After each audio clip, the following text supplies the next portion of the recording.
요즘 시장 조용한 것 같지만 완전히 바뀌고 있습니다. 몇 년 전만 해도 10억이 있으면 무조건 강남 아파트 한 채였죠. 근데 지금은 다릅니다. 같은 10억으로 누군가는 15억짜리 아파트를 사고 누군가는 몇십억짜리 빌딩을 삽니다. 이게 단순히 취향 문제가 아닙니다. 규제가 만든 자본 구조의 차이입니다. 그리고 저는 단언합니다. 지금은 아파트보다 빌딩이 맞습니다.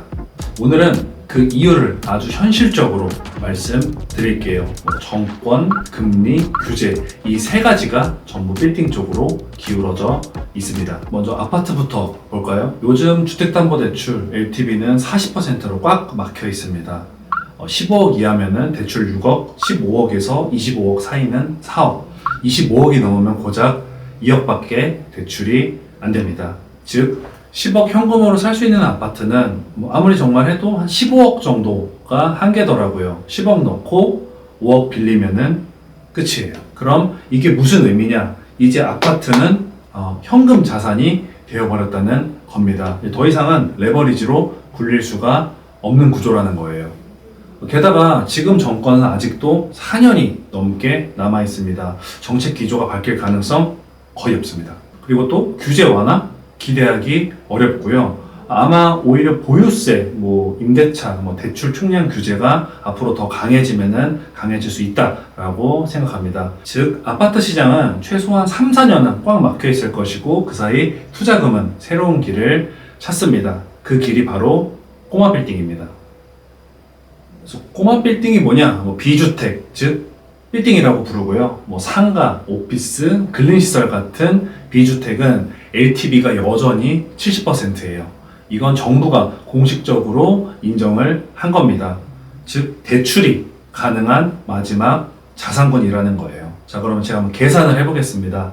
10억 현금이 있다면은 대출 70%면은 40억짜리 건물까지 접근이 가능하더라고요. 같은 10억으로 아파트에서는 15억짜리가 맥시멈일 것 같고요. 빌딩에서는 40억, 정말 이제 자기 신용도가 좋으면은 100억짜리도 볼 수가 있겠습니다.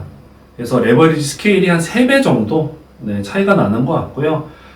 빌딩은 그리고 흐르는 자산입니다. 월세 수익이 있을 거고, 그리고 공실만 잘 관리가 되면은 시간이 내 편이 되는 구조죠.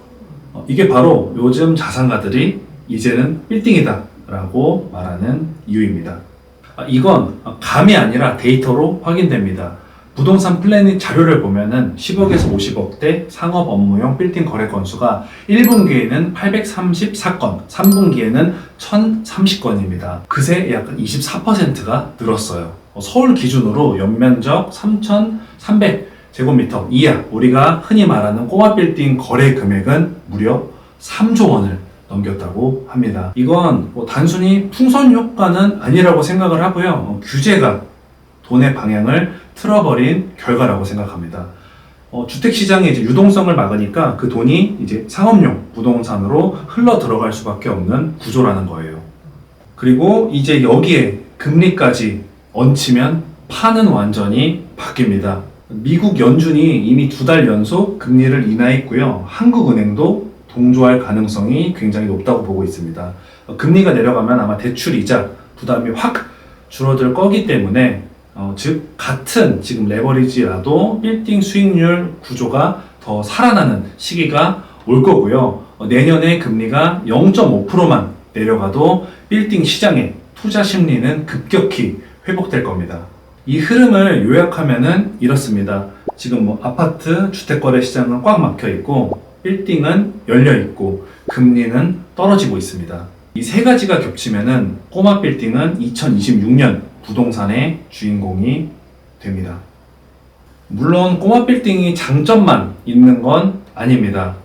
빌딩은 단순 투자보다 그 운영의 개념이 좀 더 크다고 생각을 하고요. 아파트는 그냥 방치를 해도 되죠. 예를 들어 전세 놓고 관리비 자동이체 끝. 하지만 빌딩은 좀 많이 다릅니다. 임차인 관리도 해야 되고요. 공실 관리도 해야 되고 수선비, 그 다음에 세금, 용도 변경, 간판 설치 하나하나 전부가 사업이에요. 그래서 저는 항상 이렇게 말합니다. 빌딩은 뭐 조그만한 또는 뭐 큰 회사 하나를 운영하는 것과 같다라고 말이죠.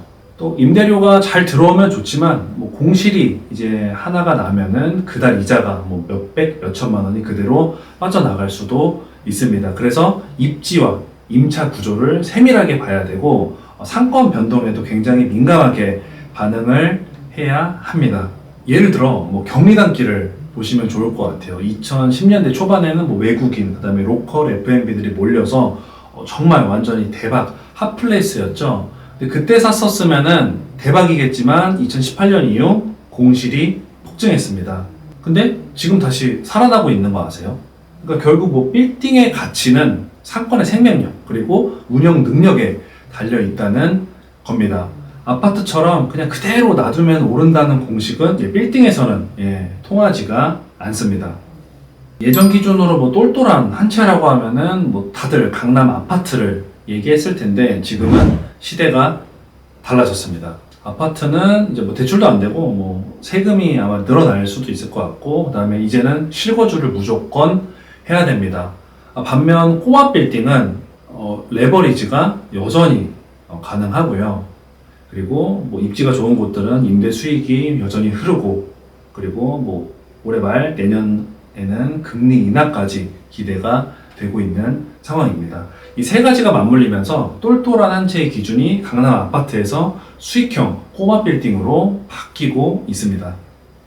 그래서 오늘 제가 드리고 싶은 핵심 메시지는 이겁니다. 뭐 사실 무엇이 좋다, 무엇이 나쁘다가 아니라 구조를 좀 먼저 이해해야 한다는 것. 같은 10억으로 아파트에 넣으면은 15억짜리 한 채가 되고요. 빌딩에 넣으면은 40억 또는 뭐 그 이상의 자산이 될 수 있다는 점. 그 구조의 좀 차이를 보고 선택을 하시면 좋을 것 같고요. 지금 시장은 어디에 좀 돈을 넣을 수 있느냐의 싸움이라고 봅니다. 그래서 뭐 결국 부동산은 타이밍과 구조의 게임입니다. 규제가 어디를 틀고 돈이 어디로 흘러가는지를 읽는 사람만이 다음 사이클에서 이렇게 막 웃으실 것 같고요.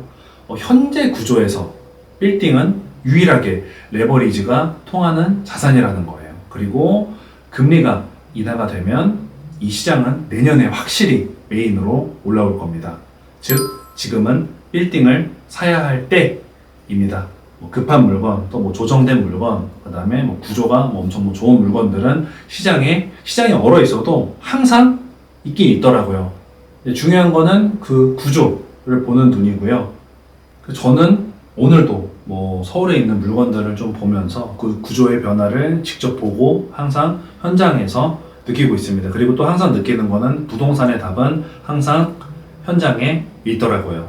그래서 현장에서 빌딩의 흐름을 알아보고 싶으시다면 언제든 저한테 빌딩뚜벅이에게 연락 주시면 감사하겠습니다. 내용이 도움되셨다면 구독과 좋아요 부탁드리고요. 다음 영상에서 조금 더 좋은 이야기로 만나 뵙겠습니다. 시청해주셔서 감사합니다.